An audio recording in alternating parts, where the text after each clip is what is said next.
Who has really strong global growth in the world right now? China. China's weak now. America. China's getting America.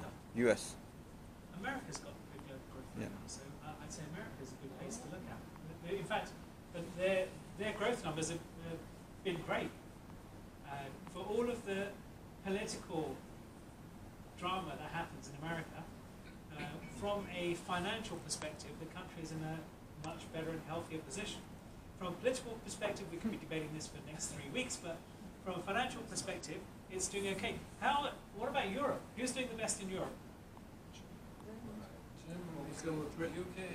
We are. Yeah. Wow. The British are doing we're far outstripping everyone in growth. Who has the best unemployment figures in Europe? We do. Even though we've got Brexit, it's shocking, isn't it? How we could have such a difficult scenario, but we have to imagine without. No, it is because of that actually. No, I don't think so, because it simply creates at some time.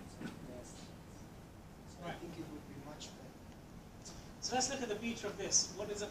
Any guesses? What do we think? A cyclical, should it have a higher or a lower beta than a It's going to have A a retail variable sector. beta, isn't it? See, Higher Marks beta. and Spencer is a consumer stock. It's in the consumer sector, right? So it's, and it's non-cyclical consumers. So this one, let's look at the beta. Let's go down. 1.14. So it's not too. It's in between. Does the beta vary, or is it average over the year? This will probably be an average over the last year. I expect this beta, but yeah, so that's 12 months. This is all money, right? What's that? So that Anglo-American. We look at AR. Let's look at a few mining stocks. Look at Anglo-American. Why don't you look at the biggest one, BHP? We'll look at BHP as well. We'll look at all three, and then we'll see what we come up with.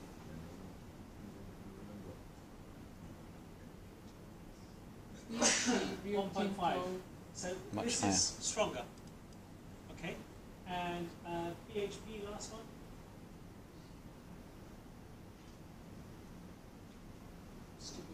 You want to have a go on the machine again? Is that he was very good last time. He had a go. He came and had. I said to everyone, look, everyone should have a go on stage. Why? Because when you go home, this is your stage, that is your screen, and you have to be doing the job, not me. So everyone should be comfortable enough to come up, click the buttons, and see where the market is safe. Beta 1.34. Okay, also interesting. So if we had a portfolio I've of got stocks. so many BHPs. Which one are you picking? Okay, so this, In London. The one which is listed on the London Stock Exchange. maybe we'll fill it up so we look at that. Yeah. So the question was, when you're looking on the platform, he has many different BHPs to choose from. How do you choose which one? So let's look at a LSE. couple of those and let's understand what they are, because when people come to the platform, they'll be seeing this all the time. Okay, let's start right at the top. What is the first thing I will check? New York Stock No, Exchange. I'll check them. I'll see that. But what is the difference in your account when you're trading American stocks? What do you? I mean, I'll pull some out. Are these going to be any good in America? No. I got to pay in dollars, right? So that's the first thing I realize. If I'm going to be buying American, I got to be paying in American. So I need what in my account? Dollars. American dollars, right? That's the first point, number one. Second point is that there's a title behind that word. BHP is the name of the stock, it's that acronym. And ADR, what does it stand for? It's an American Depository Receipt, ADR. It's called an ADR. That's okay. What that means is that they took some stocks from the United Kingdom, a proportion of shares, they took the share certificates, they transferred them over to the USA, and they traded in the American markets. Why? In US dollars. Why? Because Americans love the stocks and want to buy them too. And why not? Oh, so it's a hedge. Not a hedge. No, it's nothing to do with a hedge. It's simply the same stock you can buy in the UK, All right. translated into American dollars, even the dividends are paid in dollars, and traded on the US exchange. So, In fact, the port is the same, unless you have to change the value. right, should we take on? Let's click on one and let's see what we come up with. So it's $48.59. Okay. So if we look at you can imagine this chart here. Just imagine this for a second. Just put it into your mind. let's click on the BHP for the UK, and it should look roughly the same. 3 swings. 3HP, BHP, and we look at the UK stock. And 5 days, right? Was it? Yeah. So 1 swing, 2 swing, 3 swings. They're different. Why are they different? Currency. Because there's a Right. currency translation. Because the pound against the dollar is moving all the time. And there's also a second reason why they're different.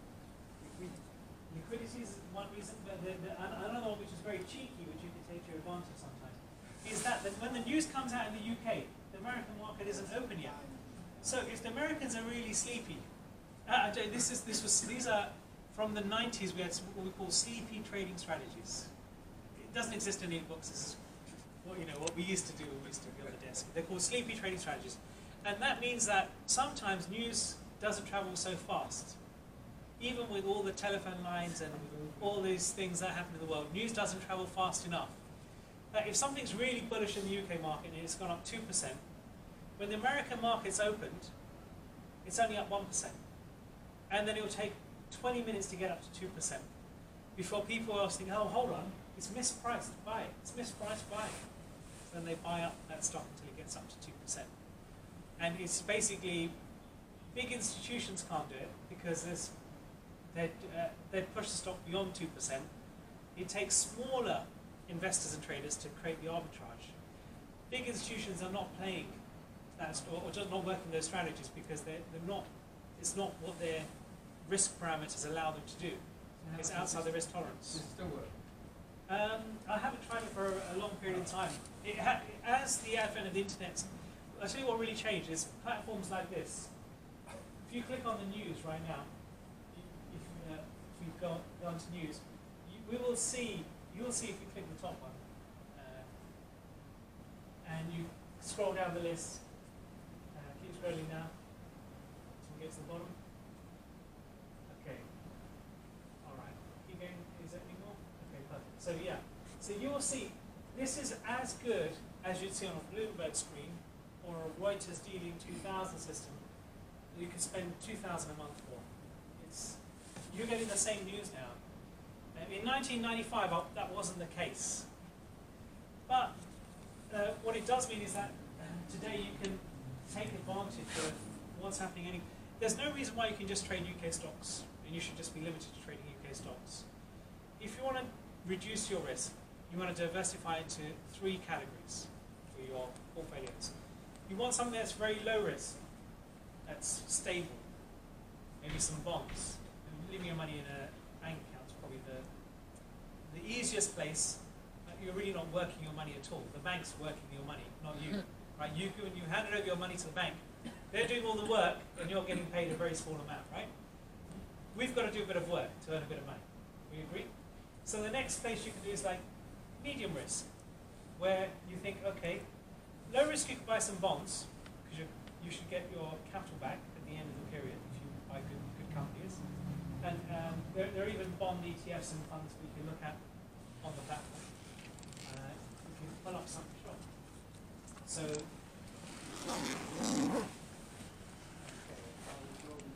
yeah, the bond center is easier. Yeah.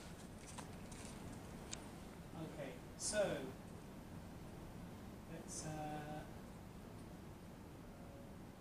let's look at. Yeah, we should look at Italy.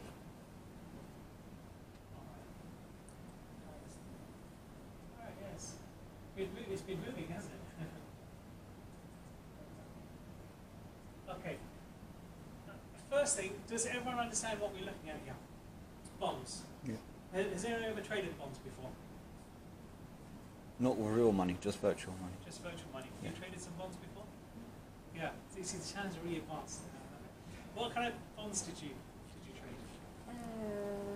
One is from an Italian bank, so it's a Banca Sella bond. Okay. And another one is Invesco. Okay. And then Societe Generale. And then Terminato. Corporate Yeah, bonds. corporate bonds. Okay, so say somebody came to me and they said, Rakesh, we've got a serious question for you. I'm 60 years old and I'm going to retire in 1 month's time, but I want to start trading.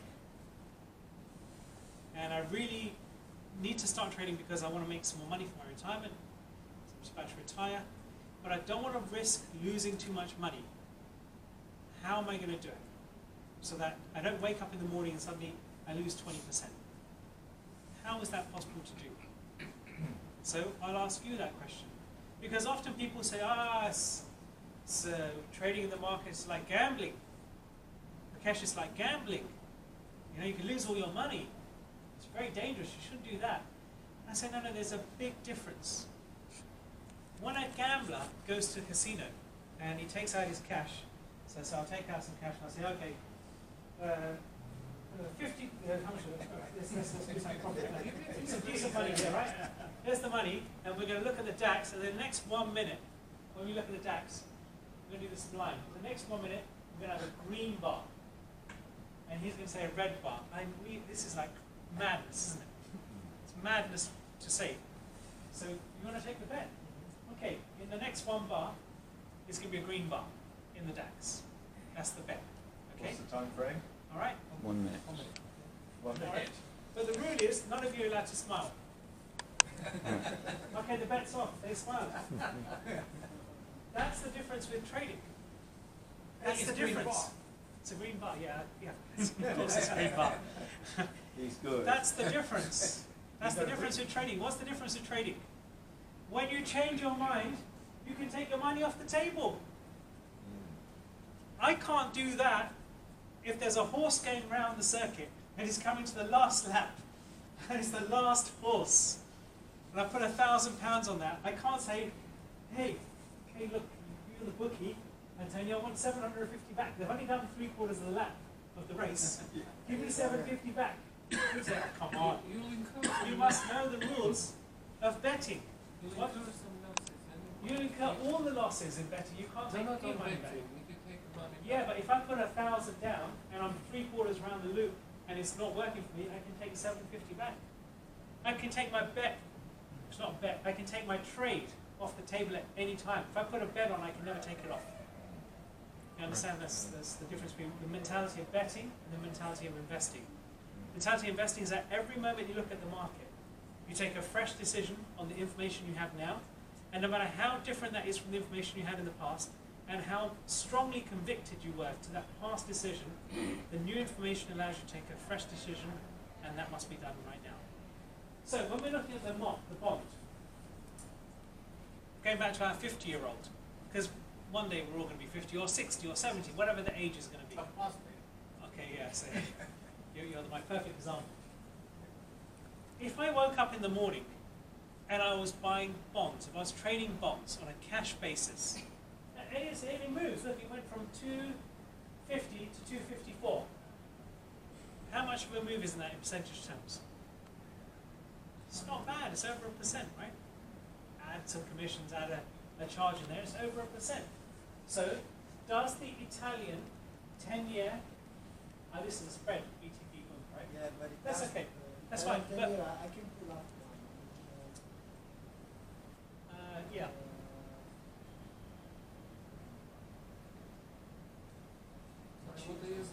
Okay, so I'm looking at bonds. Okay, so this is the difference between the Italian bond and the German bond. That chart there. So what am I always doing when I'm looking at the system? Before I talk about anything, I cross-reference and check everything. I read it on the screen. It's like signing a contract. Never sign before you read the terms.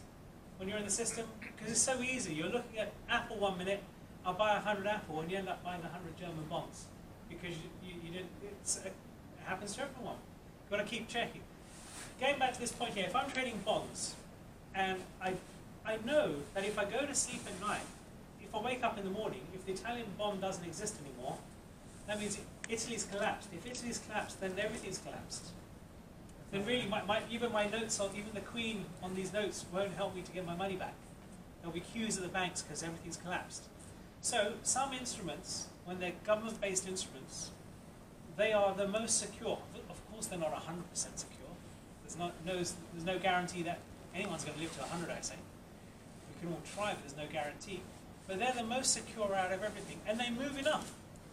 They move enough that if somebody was to say that every day you were just to trade this one instrument, the Italian bond, and become a real expert in just the Italian bond, that when you step away from the market, you're not worried that that Berlusconi suddenly come back and he's going to run for the 17th term again and win.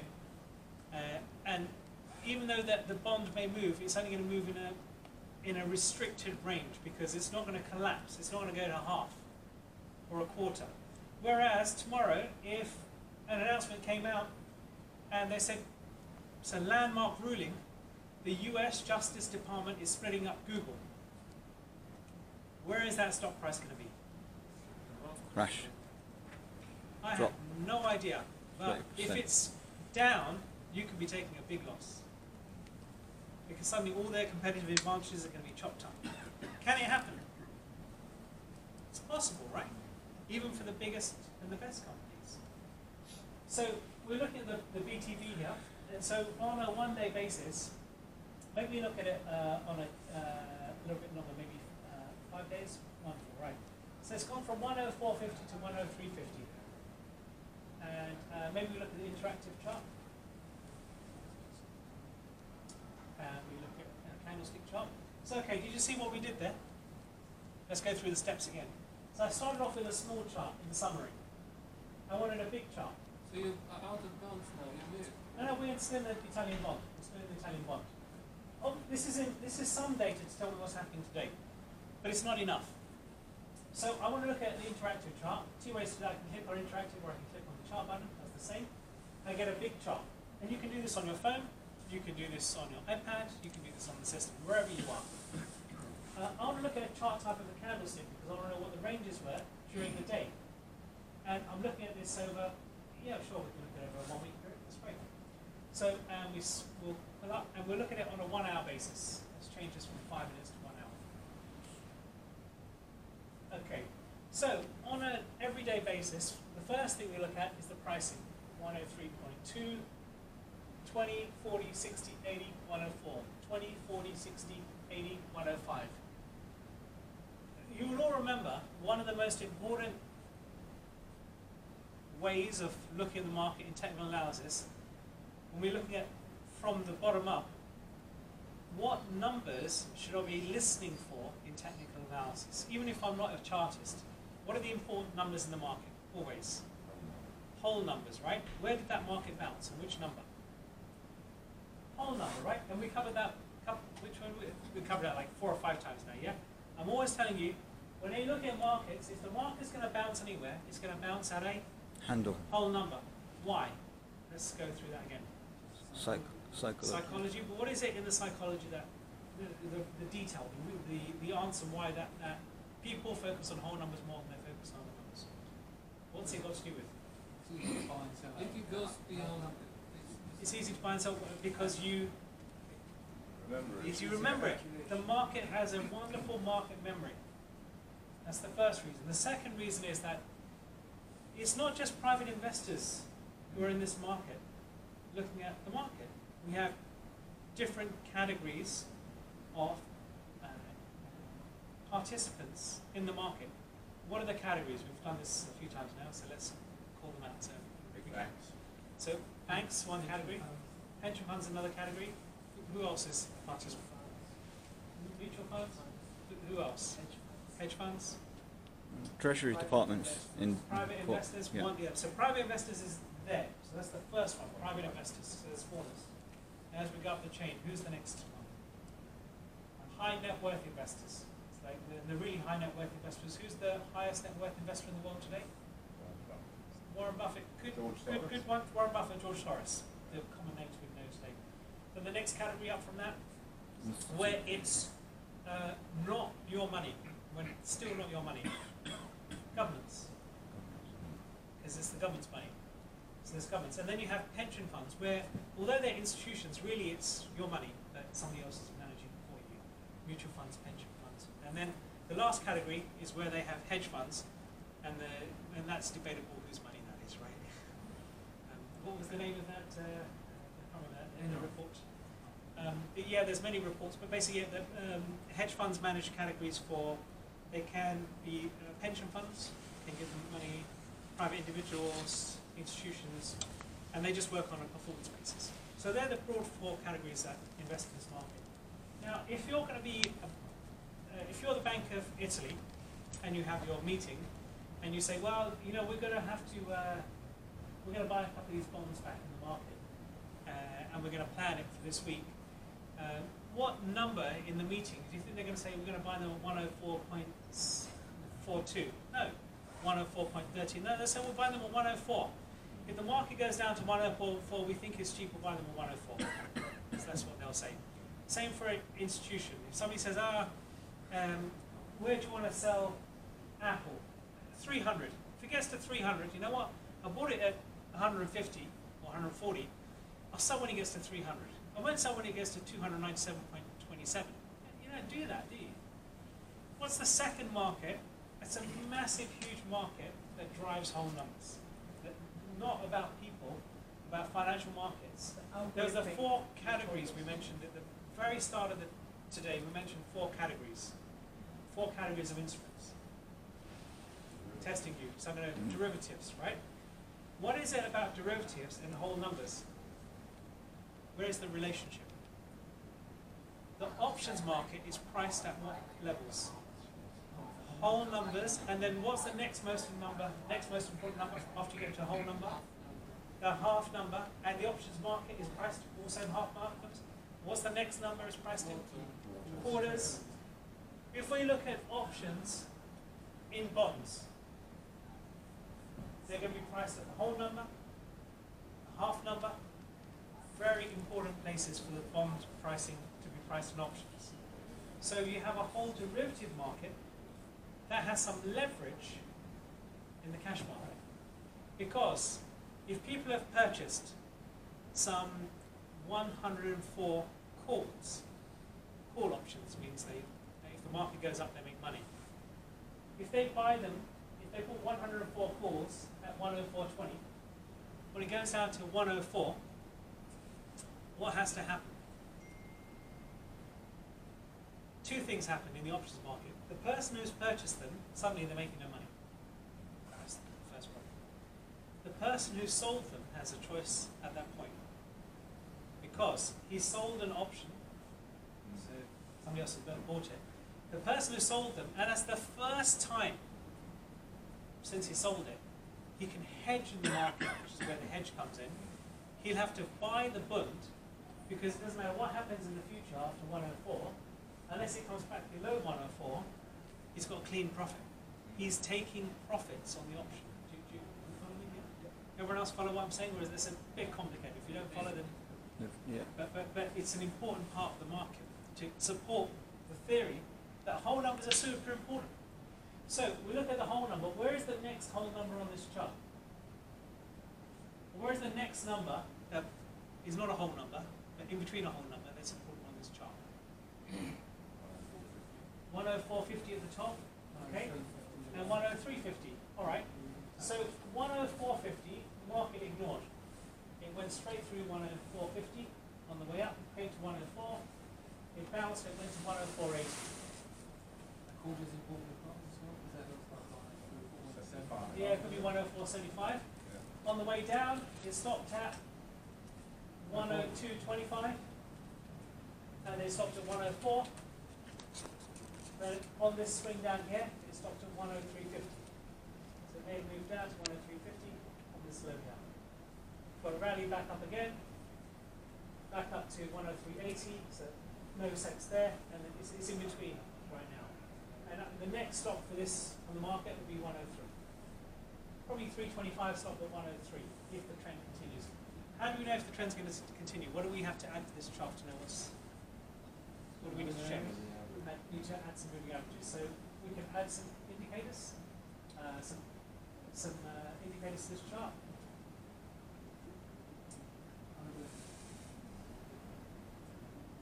You can just click on the overlapping indicators. No, the overlapping, so that's the not. Okay. And we want to add like a 10 period for this one, change it to 10, it's perfect. Okay, so let's go through a recap. What are the 4 most important moving averages we always use? Well, I always use 200, 50, 20, 10. And what's the reasons why we use those? 200 is the year, signifies almost a year.